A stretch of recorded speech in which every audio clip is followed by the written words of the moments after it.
Joining me now is Prospect Park, New Jersey Mayor Mohamed Khairullah. Mayor, I appreciate you coming on today. My pleasure, Brittany. How are you? Good, thank you. On Monday, you were uninvited from the White House to celebration marking the end of Ramadan. Can you walk us through that experience? So I was driving toward Washington, D.C. I left my house in the morning. It takes between 3 to 4 hours to get to D.C., depending on traffic. And as I was entering the outskirts of D.C., I was about half an hour away from the location where we're told to park. I get a call from the White House social office informing me that the Secret Service did not clear me to enter the White House complex. In no uncertain term, the gentleman was trying to be nice, but he was telling me to go back home. So what were you feeling, and why do you think your invitation was revoked? Well, I was shocked. I'm baffled because, not only did I receive an invitation, which it took me a while to RSVP for, I was sent a reminder to RSVP. So I did eventually. And,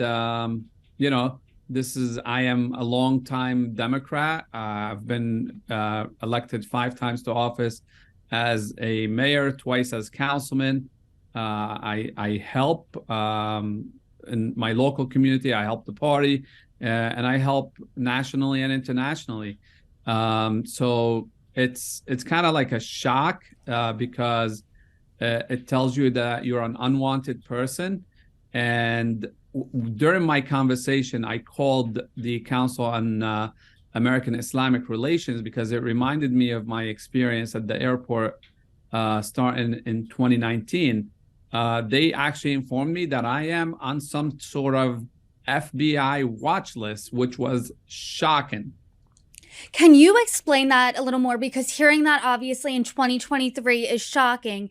You find out you're on this watch list, allegedly from the Council on American Islamic Relations. What other details did they provide? There's really not much that they could provide other than I was added in 2019.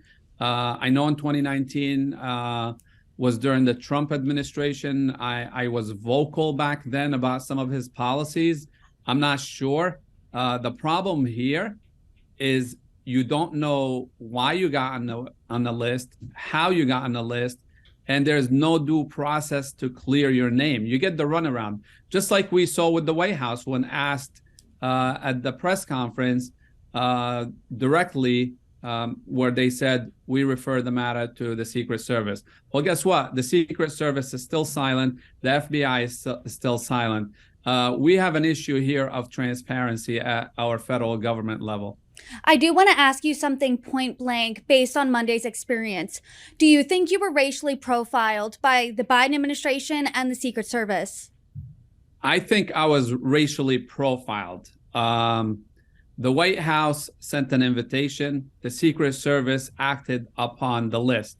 Was I racially profiled again? Yes, but it's deep in our system. There's definitely racism. How did I get on it?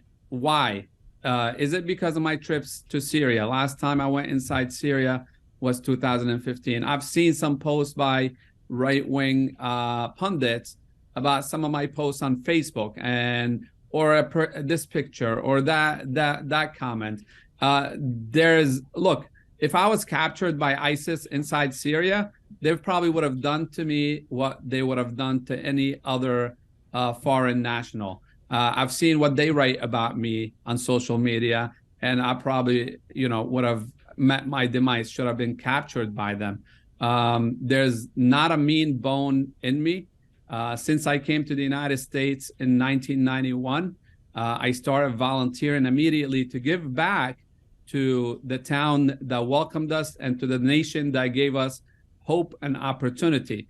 And I've been serving the public since then at many levels. I've traveled the world for purposes of helping others, and I said it, to provide voice for those who are voiceless.